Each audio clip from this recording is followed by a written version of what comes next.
Sticking with our theme of having powerful entrepreneurs on our show, today we have Kyle Jacobs, the founder and managing partner of Rubicon Representation. He's going to talk to us about his journey in starting and growing his company and what he sees for the real estate market here in the future.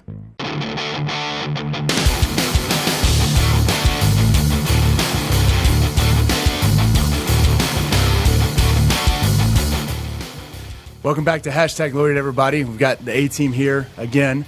And, you know, Andrea, we've been on a streak of having a lot of entrepreneurs on our show, a lot of people who have had a vision, started up a company and grown it. And it's just been really awesome to talk to everybody about their different experiences with this. Absolutely. I love it. And I love how they say that there is no guidebook. Someone tries to give you a guidebook, chuck it. They don't know what they're doing and just forge your own path. And today it's no different. We've got a good buddy of mine, Kyle Jacobs, on. He's a Texas Tech grad, so obviously near and dear to my heart, of course. And he is the founder and managing partner of Rubicon Representation. So, Kyle, thank you so much for being with us today. Well, thank you, Austin and Andrea. Very honored to be on the show this morning. Well, and let's just kind of jump right in. We always like to get our people to get in and talk about kind of their background and everything. So, obviously, I already leaked a little bit. You went to Texas Tech, but tell us a little bit about your upbringing and how you ended up here in Dallas. Yeah, so good question. I grew up in Houston and ended up playing football on a football scholarship at William & Mary in Virginia. Did that for a couple of years, and then plagued by a back injury, I transferred to Texas Tech and did not play football, just focused on academics. Graduated Texas Tech in 2002. And I think you've heard this story before, Austin, but I'll just reiterate it. In 2002, I graduated from Texas Tech. My father drove to Lubbock, picked me up from Texas Tech graduation, and I thought we were driving back to Houston. And he was asking me what my plans were post-graduation. And I had this plan, this 9-month plan mapped out to where I was going to travel the country on this Got Milk campaign with Milk Truck, go to these different concert venues and sporting venues and promote the slogan. And he's just listed this. And we get to Dallas and he drops me off. We get out right near Fountain Place downtown. He gets me out of the car. We're in the parking lot. He hands me a stack of resumes, 2 suits, and $300 and says, "Get a real job. I'll be back in 3 days." So that's how I made my way to Dallas. And from that point, I just started knocking on doors, talking to different people. Met a guy named T.D. Briggs with Peloton. He just launched his company, who just got acquired by JLL, by the way. But Peloton was a new company in 2002, and he introduced me to a guy named Mike McVean, who had started Stream Realty Partners back in 1996. So I went and met with Mike McVean out in Las Colinas, and we really hit it off with that Texas Tech connection, and he ended up hiring me on the spot for a $24,000 draw, and that's how I got into Tenant Representation. So that was my first inception into the business and into Dallas. Yeah, well, and I love that story. I didn't leak that to Andrea because I wanted her to hear it for the first time. But classic West Texas, Lubbock, Texas Tech kind of a story of how you got to Dallas. So, and just to clear up, you say Peloton. I'm assuming it's a real estate development company. We're not talking about the exercise bikes. Yeah, no, the exercise bike I don't think was around back then. Well, for sure. And Kyle, you just mentioned it that you got into tenant representation. Can you kind of explain to our listeners what that really means? Sure. Yeah. So tenant representation is one facet of the business to where brokers are representing the tenant on lease negotiations in commercial properties. So really you have 3 different brokerage facets that break down into commercial real estate brokerage. One is leasing, and those are the brokers who represent the landlord or the ownership. Tenant representation, who represents the tenant, and then kind of on a separate branch, you have investment sales, who represents buyers and sellers of different commercial real estate assets. And I know, we try to give a lot of our listeners some takeaways with what they need to be thinking about. And we do have quite a following when it comes to people starting their own companies. What would you say to people that think, I can just negotiate my own lease if I'm going to go take out a space at a commercial building? What would you advise them? Why do you think that having representation is so important? Yeah, good question. And I will tell you that 95% of Fortune 500 companies, while they have an in-house real estate arm, they still use outside representation. And I think it's important because you've got outside representation that is interfacing with the brokerage community. So we're hearing and seeing things that a tenant left by themselves to negotiate probably won't hear or see. So we're really able to build leverage through understanding all of the comps in the area, some of the concessions that may or may not be public, building those relationships with the brokers and having that commonality with the brokers and being able to really leverage the information that we have in the brokerage community to help negotiate their lease. So all of the concessions aren't necessarily posted on a database to where anyone can just log on to see them. A lot of those are proprietary that we build and we keep here in our proprietary database here at Rubicon. So I would say really to maximize your leverage in lease negotiations is why you need outside representation. So Kyle, if someone is interested in obtaining outside representation, how do they go about finding someone? I mean, obviously, there's you, but then how do they go about finding you or someone similar to you? Yeah, a lot of it's relationships. I would say commercial real estate brokerage is one of the most, one of the most, often, or one of the most highly volume cold calls that are made out there in this market. So chances are, if you're a tenant in a commercial building here in Dallas, you have received a call or numerous calls on a weekly basis from tenant reps. So a lot of it is cold calls, business development through networks, long-standing relationships and introductions. Rarely tenants go out and seek representation without knowing anybody in the market. I think it's a highly networked industry to where people are leveraging relationships and making cold calls, and that's typically how these relationships are forged. Yeah, I mean, I guess we could just tell people they can contact us. We put them in touch with Kyle, and they're taken care of right there, right? So Kyle, I know that Rubicon was started as a company that focused only on tenant representation, but you've since grown the company. And before we get into how all that came about, I wanted you to explain to our listeners, I guess, within Rubicon, you guys now have a development arm, an acquisition arm, and an investment sales arm. Could you just tell our listeners a little bit about those different branches in the company? You bet. So we branched off from Stream Realty Partners. Myself and two others came with me from Stream to form Rubicon back in 2012. We started as a tenant representation only firm and focused on that for a couple of years.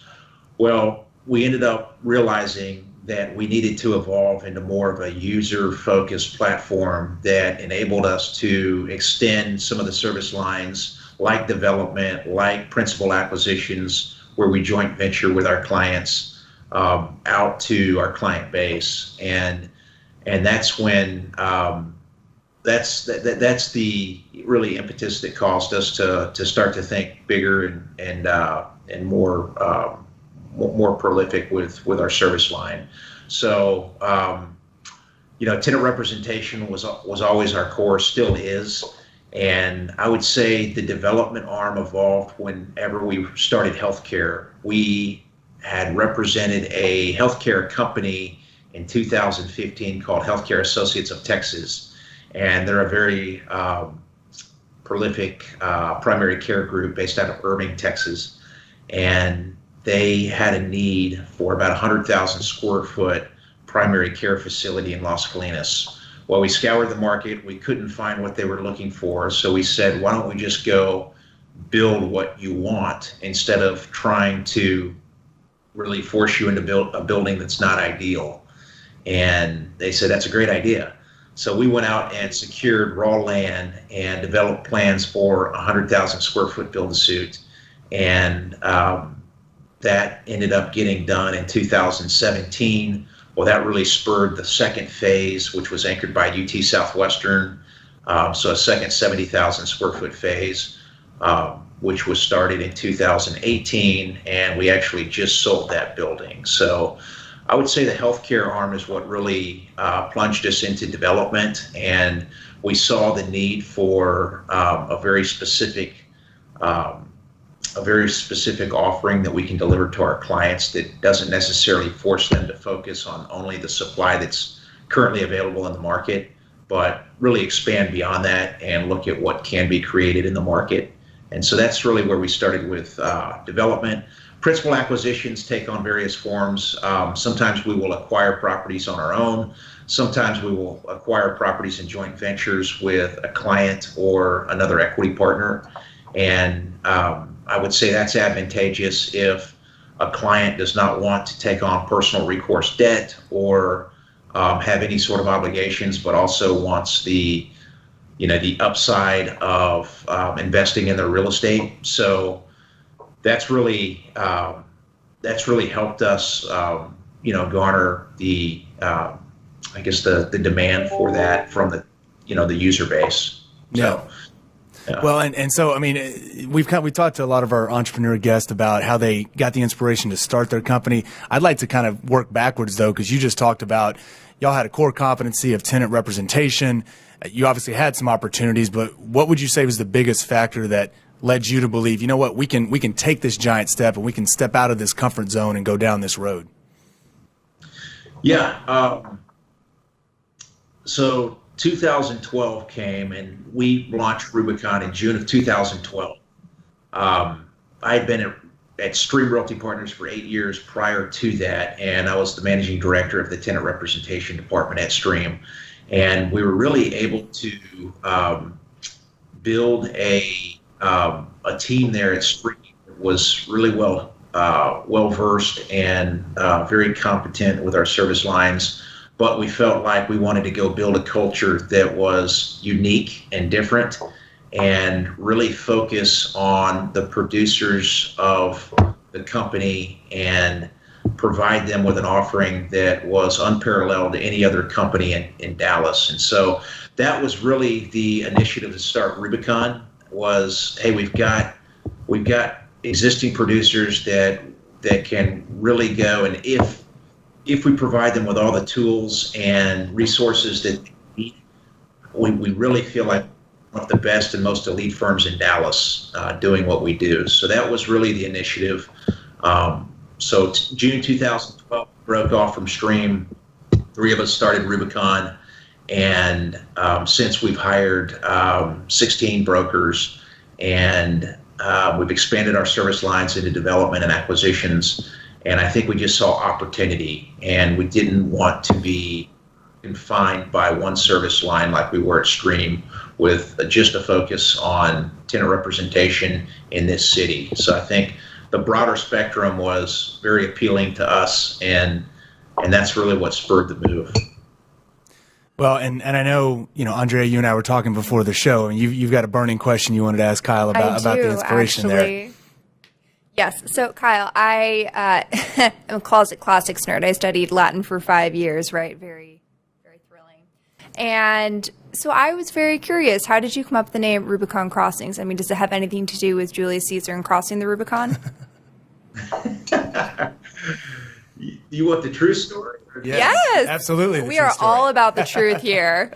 So, truth be told, we were at a winery in Napa, and it was called the Rubicon Winery. And I was there with a partner, with my then partner, a guy named John Pope. And we were having a glass of wine with our wives. And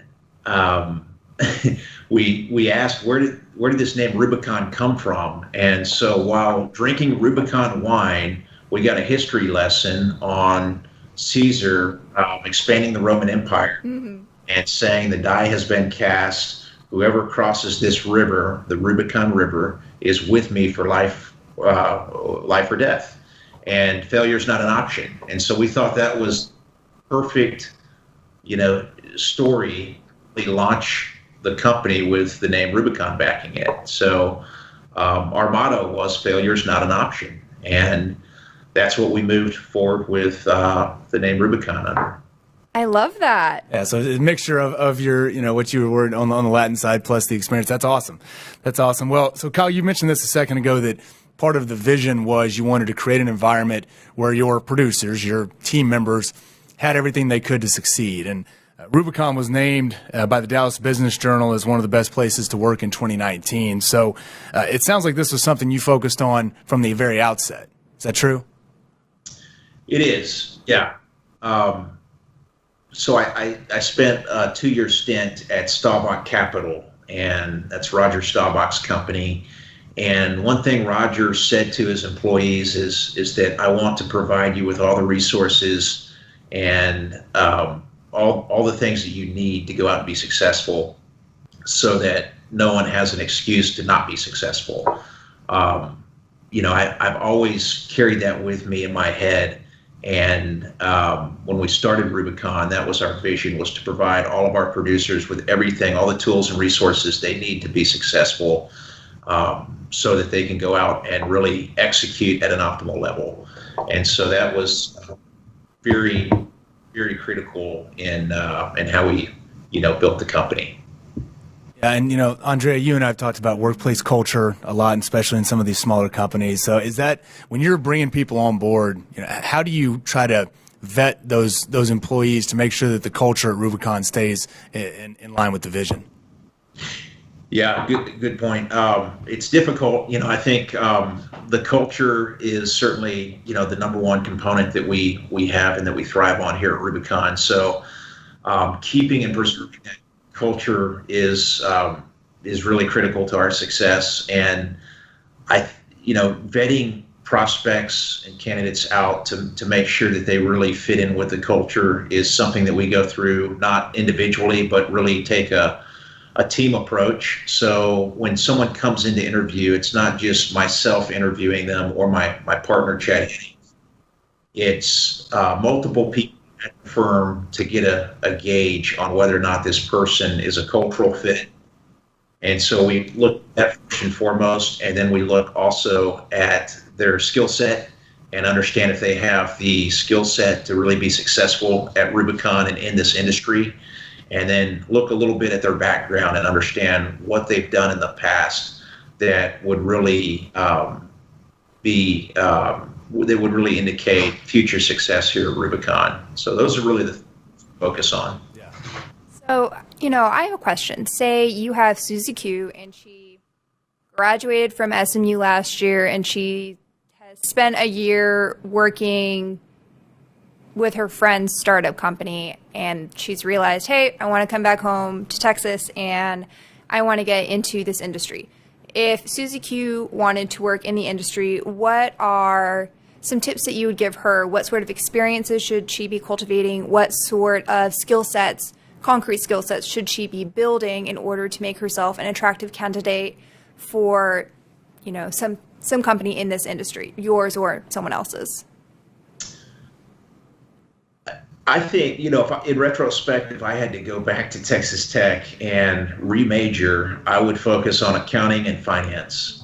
Of course, I ended up graduating with a marketing degree, which is one of the more general degrees to graduate with. But I would say building a skill set that enables you to really understand the economics of the business early on, because I don't think without experience you can really grasp the concept of business development and some of the cold calls and pursuits that we make here in this business without actually being on the ground and doing that. But I think the tactical training with accounting and finance can really prepare you to understand the economics before you actually get into the business. And so I would say, understand financial statements and balance sheets and Excel models and different return metrics like internal rate of return, net present value, really grasped the concept of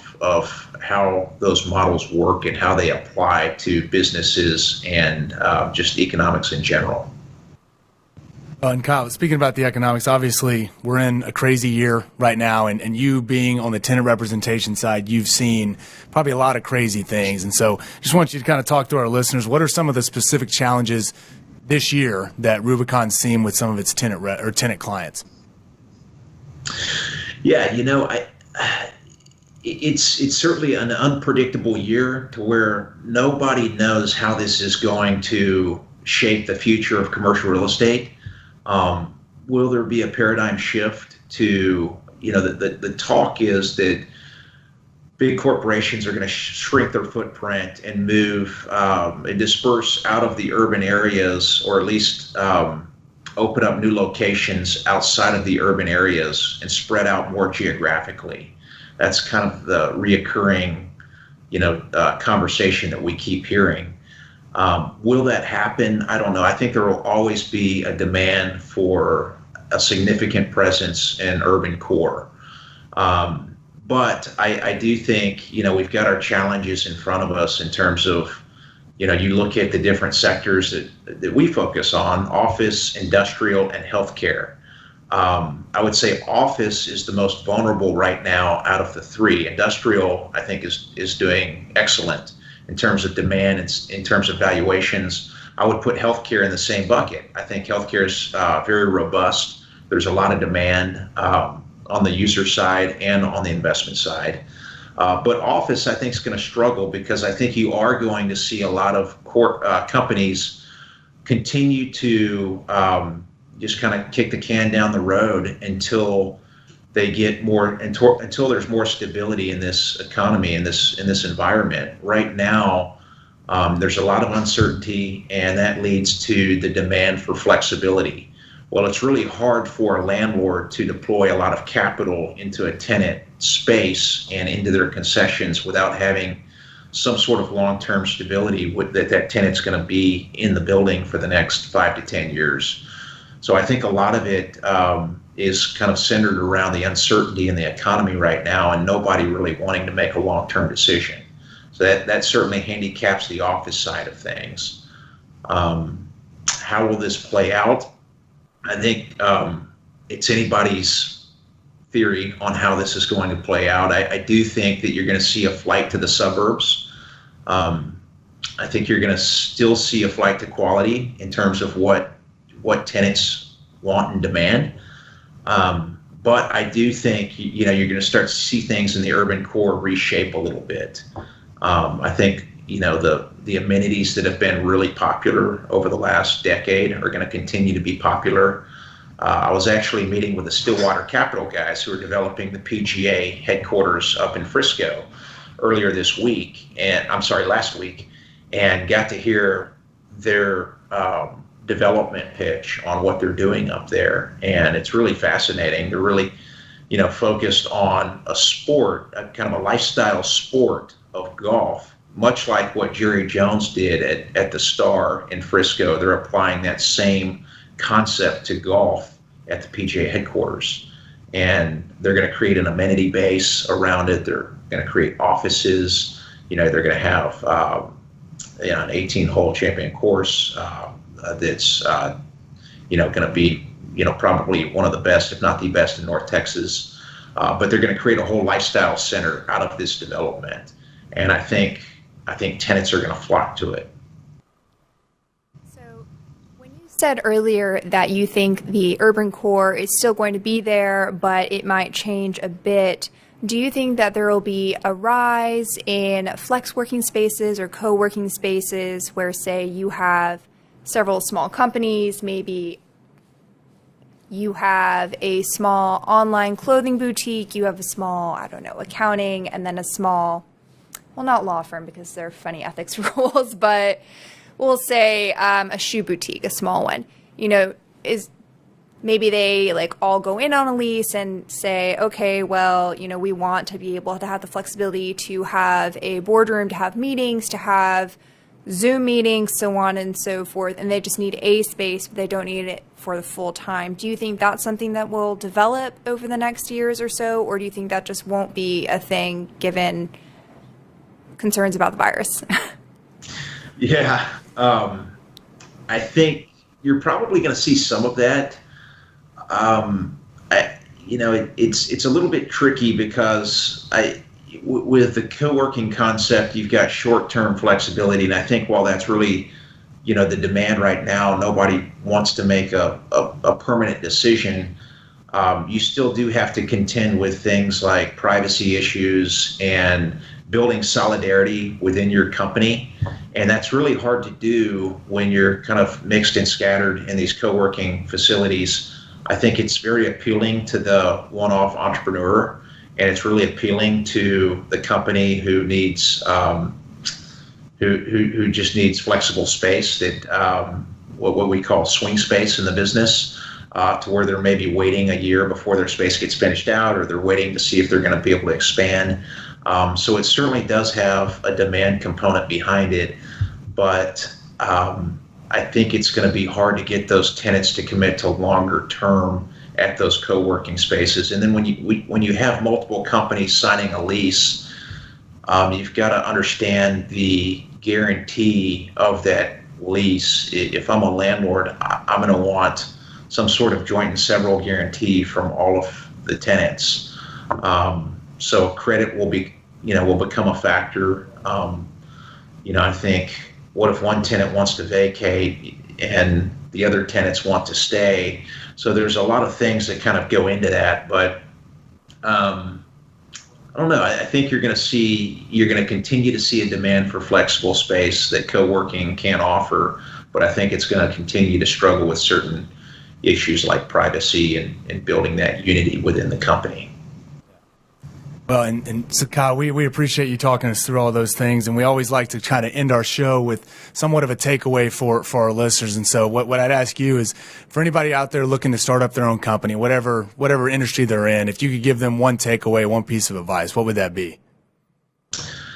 One piece of advice. I think Dallas is one of the most opportunistic markets in the country, if not the world, to launch your own company. I think Dallas is somewhat of an agnostic city in terms of building relationships. You don't have to have deep-rooted relationships here in Dallas to go and perform and acquire new relationships. I think you can be new to the city and just outwork and outperform your competition and really excel in Dallas. So I would say, if you're thinking about starting your own firm or going out and you've got the entrepreneurial bug, I would say do it. I think Dallas, is going to continue to thrive and going to continue to be the beneficiary of a lot of coastal relocations, and it's going to be a strong hub that's centrally located within the United States for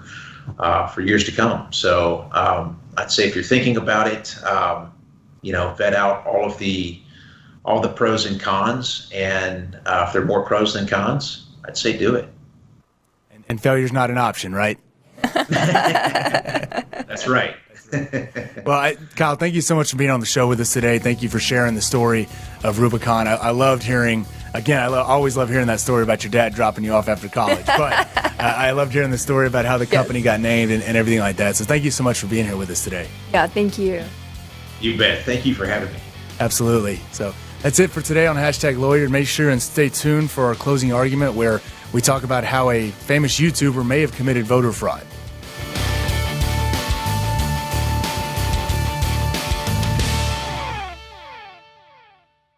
Hey y'all, thank you so much for listening to #Lawyer today. But wait, before you go, we want to make sure that you know where to find us on all the socials. So catch up with us on the audiovisual portion on YouTube. We have a #Lawyer channel there that we're very excited for you to take a look at if you want to put some faces to names. I know I love doing that. Make sure to follow us on our Instagrams, whether it be the #Lawyer Instagram or Austin's and my personal Instagrams. We check all three, so make sure to DM us or frankly leave comments on all of our latest posts to make sure that we're covering the topics that you guys are interested in. And if you have any questions or you're like, hey, I heard this in the news today, I think it's really interesting, I kind of want you and Austin to break it down for me and give the legal perspective so that I am well equipped at my next dinner party or Zoom cocktail hour, COVID and all that, to be able to discuss this with my friends. So again, thank you so much for listening. Make sure to rate and review the podcast on whatever platform that you're listening to. And we are so thankful that you're listening, and tune back in next week. Bye, y'all.